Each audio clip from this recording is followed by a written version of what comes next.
Hey everybody, it's Sunday, which means it's time for another episode of Gunnarolla University. Today's lesson is all about traveler's diarrhea. Pay close attention to how many times I say diarrhea in this video and let me know in the comments below.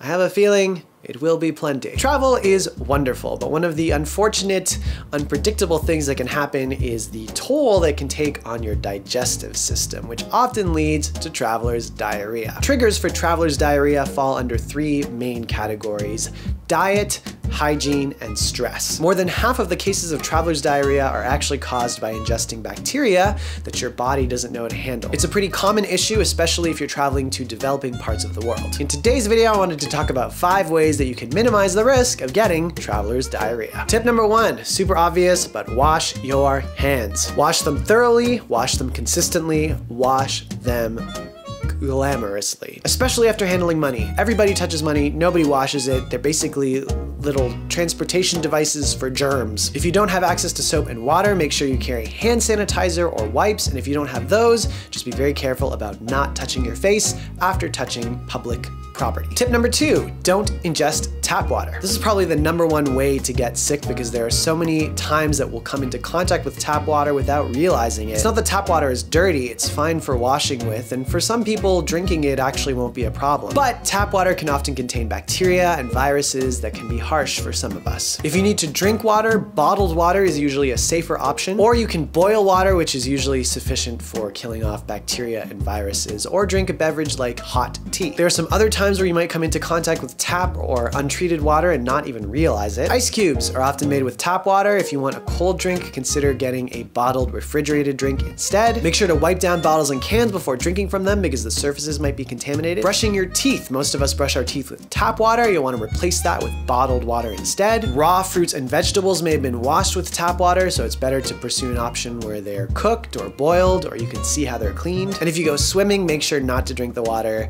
That's a basic everyday tip, not just a travel tip. Tip number 3, don't eat where the locals don't eat. Unless you can see the food being prepared fresh right in front of you, you usually want to avoid spots where there aren't a lot of people. You never know if the food has been sitting out for a while, if it's being prepared fresh. If you're able to, put your research in beforehand and read reviews. Lines suck, but they're usually worth the wait. Tip number 4, look into medication and vaccines. I'm not a doctor, the internet is not a doctor, but if you want to learn more about this, I would recommend speaking to a medical professional for more advice, because everybody's needs are different. Some people swear by Pepto-Bismol, some people take probiotics. Quick story time, the first time I ever traveled long distance to Asia, I got sick. I had diarrhea every day. And let me tell you, you've not experienced the thrill of adventure until you have had explosive diarrhea in a hole somewhere in the mountains. After that lovely experience, I researched different vaccines and I found Gunnarolla. It basically provides some protection against cholera and E. coli. You have to time it out. You basically take your first dose and then a week later you take your second dose and it kicks in a week after that. This video is not sponsored by Gunnarolla. All I can say is that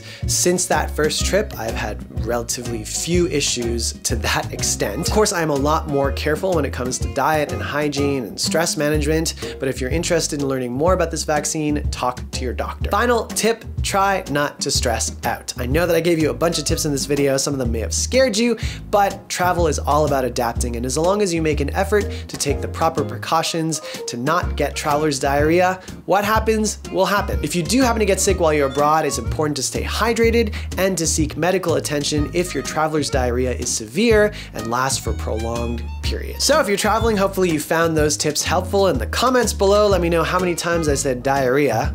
That time counted. And of course, let me know if there are any topics that you want to cover in an upcoming episode. Don't forget to subscribe, like this video.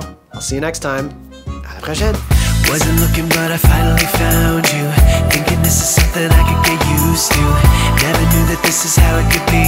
Just hope that you can see